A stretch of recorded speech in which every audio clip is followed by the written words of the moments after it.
of Bogota is privileged, surrounded by the majestic Eastern Mountain Range, which makes our environment have enviable landscapes.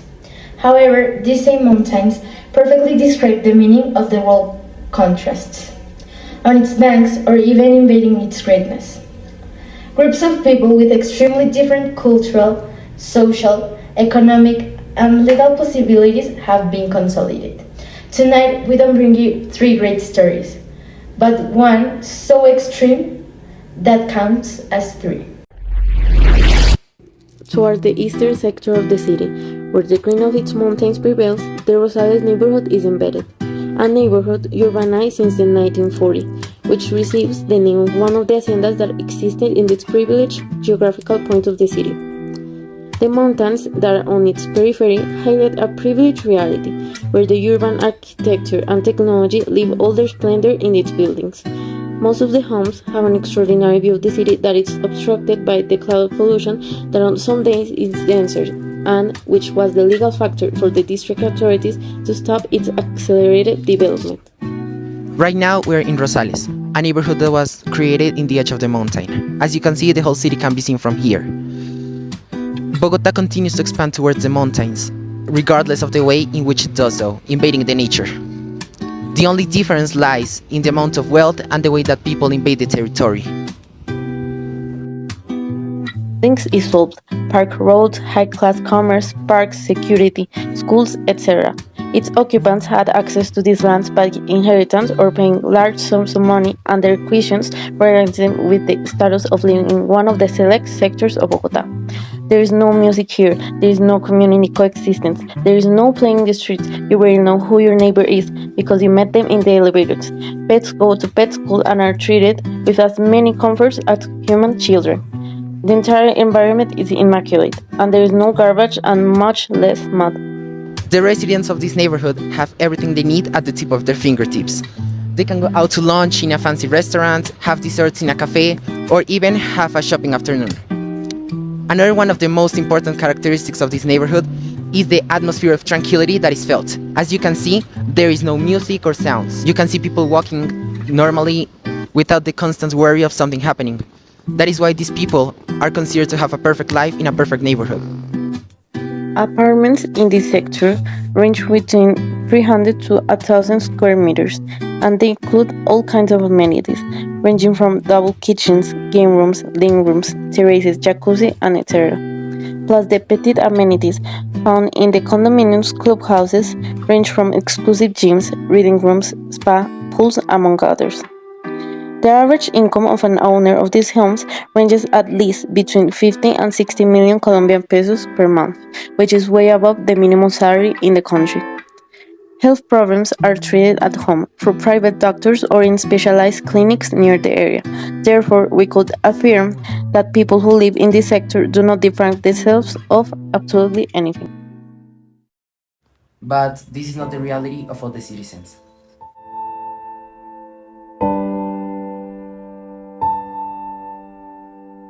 This is Nadia, a 34-year-old woman who lives in the Ensueño neighborhood. Every morning she is forced to cross narrow, steep, and slippery roads to get to work. Although the distances are not great, Nadia takes 1.5 hours to get to work because there are no roads that allow vehicular access.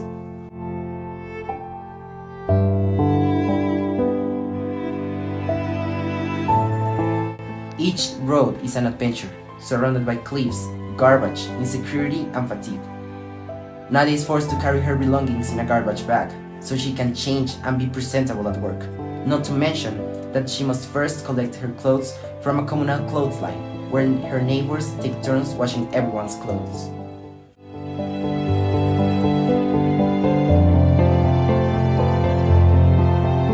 It is not an easy life, but Nadia, motivated by necessity, is willing to take the risk.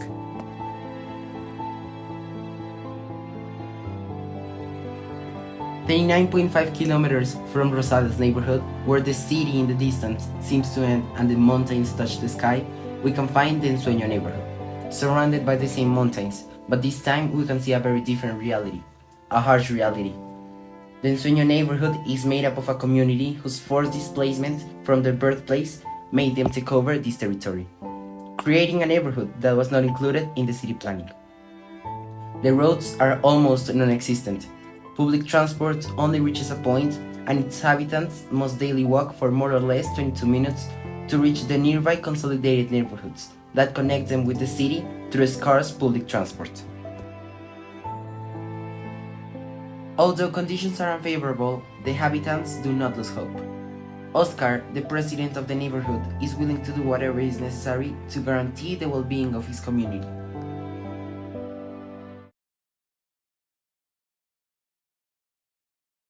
Bueno, muy buenas tardes. Mi nombre es Oscar Lezama Montenegro. Soy natural de Chaparral, Tolima, víctima del conflicto armado. Estamos en este territorio porque desde el 2009 nosotros nos desplazamos hasta la ciudad capital.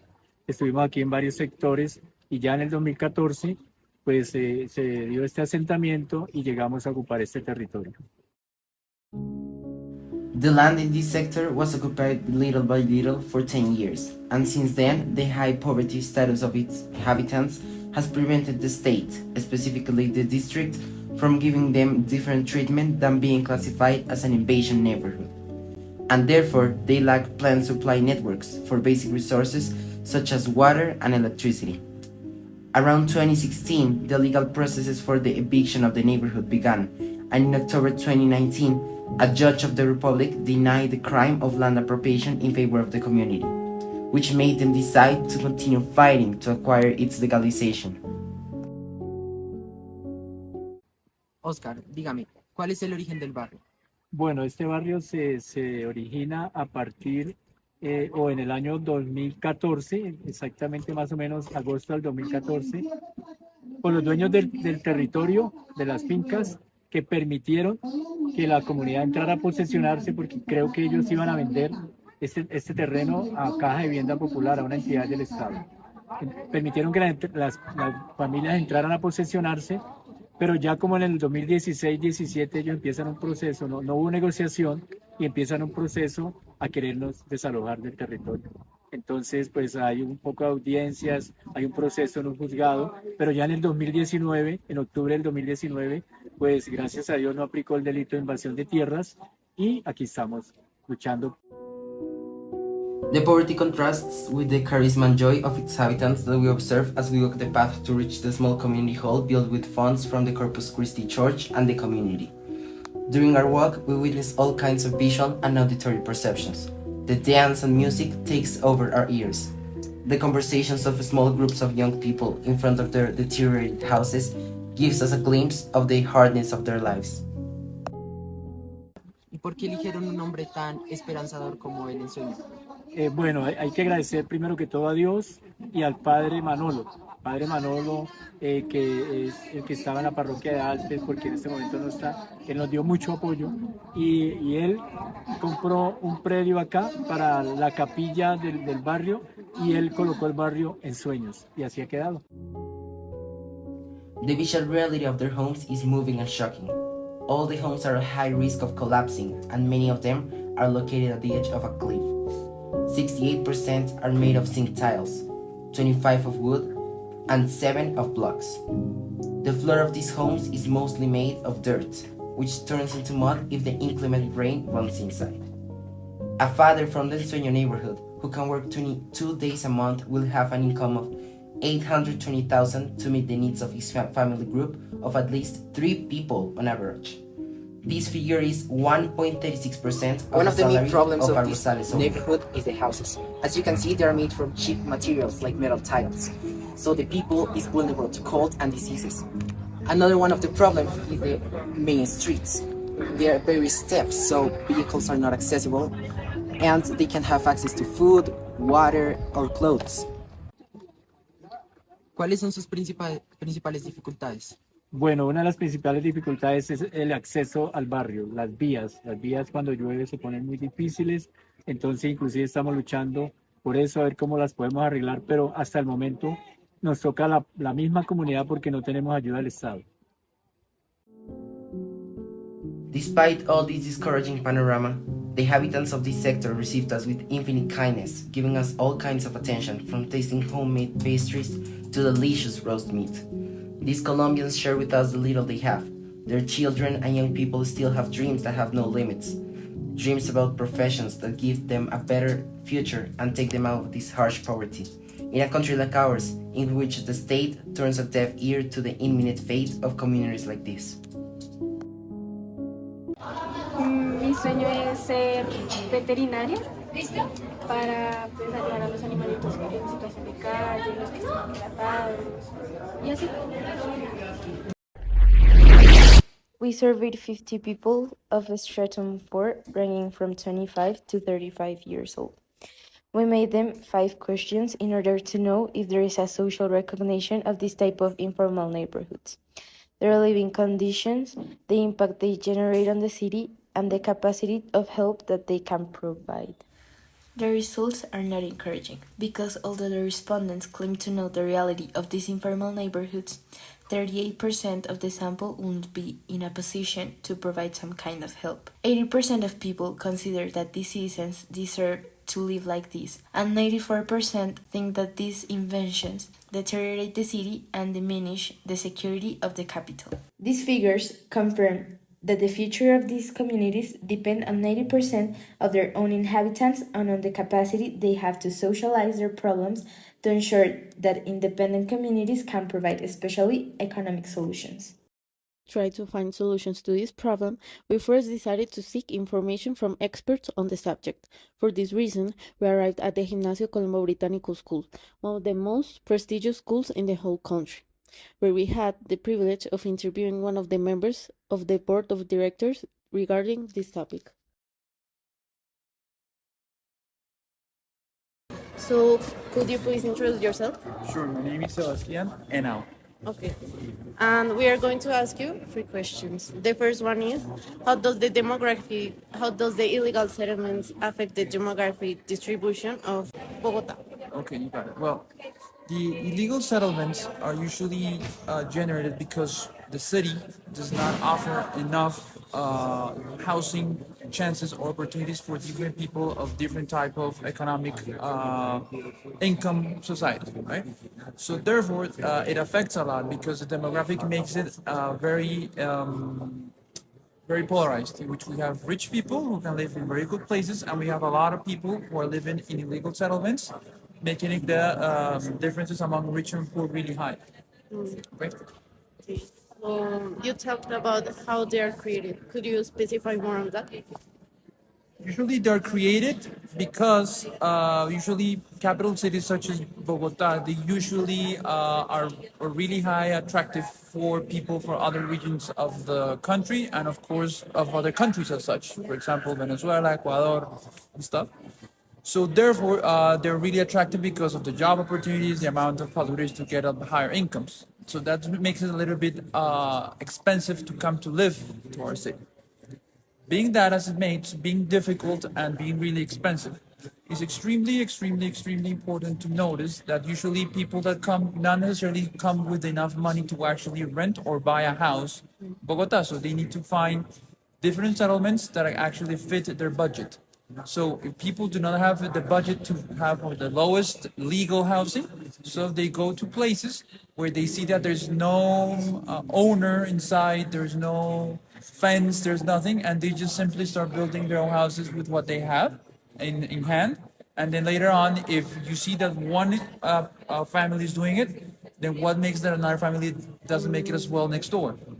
So that generates like a domino effect in which a lot of people happen to actually build without the proper urbanistic rulings, such as, for example, water supply, roads, electricity, and those kind of stuff. Okay. And the last one, taking into account this, how does the city is affected by these illegal settlements? They're very much affected because there cannot be a city without an organized urban rule of construction. So if there's not enough ruling, that makes chaos to happen. For example, what's happening with later on traffic situation or insecurity or public services. So if they have an illegal settlement or what's commonly known as a slum, it's the same thing. Usually, if you have 300,000 people living in an illegal settlement, how do you make sure that those people have enough public services or, for example, transportation to go across city to their jobs if they have to go across it, and make something that's very important, which is life quality. We also had the opportunity to interview Carolina, a social worker who has a specialization in family. She is coordinator in the psychosocial area of the Semillas de Amor Foundation and was willing to answer some of our questions on the subject. ¿Cuáles consideras que son los principales desafíos que enfrenta la comunidad en términos de servicios básicos y la infraestructura de donde vive? Uno de los mayores desafíos, pues, como dice la palabra, es una zona de invasión. Ellos viven en unas condiciones muy vulnerables, ellos no cuentan con servicios públicos. Entonces, digamos, ejemplo, el servicio del baño es un baño séptico, no, la luz es de contrabando, la luz es pegada pues por cables al aire. Si ellos mismos se rebuscan, ellos mismos buscan cómo conectar y cómo tener ellos mismos como el acceso a los servicios públicos.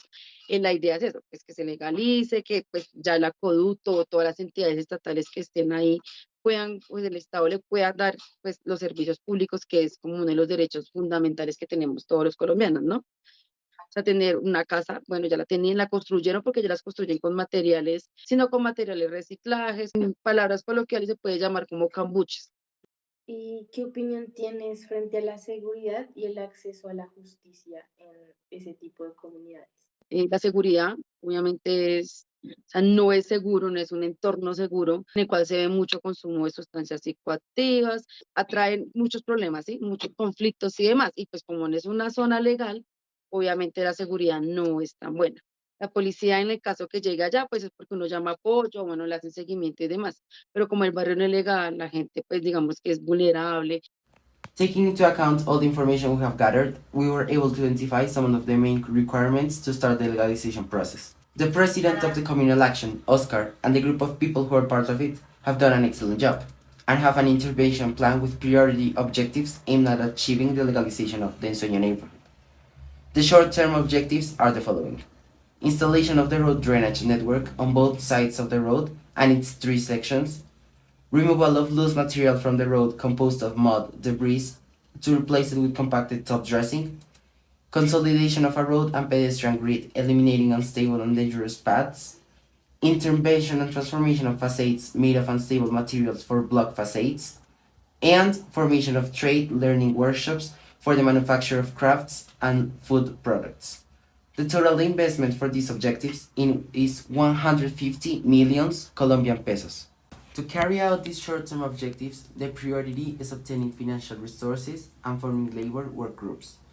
Currently, the Corpus Christi Church is giving the 5% of the total value that the parishes obtain in their community activities carried out in the period from January to August 2024 to a community of the Ensueño neighborhood. In addition to this, the neighborhood has a total of 9 anonymous benefactors who will donate all the materials for the reconstruction of facades and the pipe for the drainage network. Apart from this, we are part of the logistics of some of the activities planned by the Corpus Christi Church, with the aim of raising more funds. These activities included bingos, entrepreneurship fairs, and bazaars.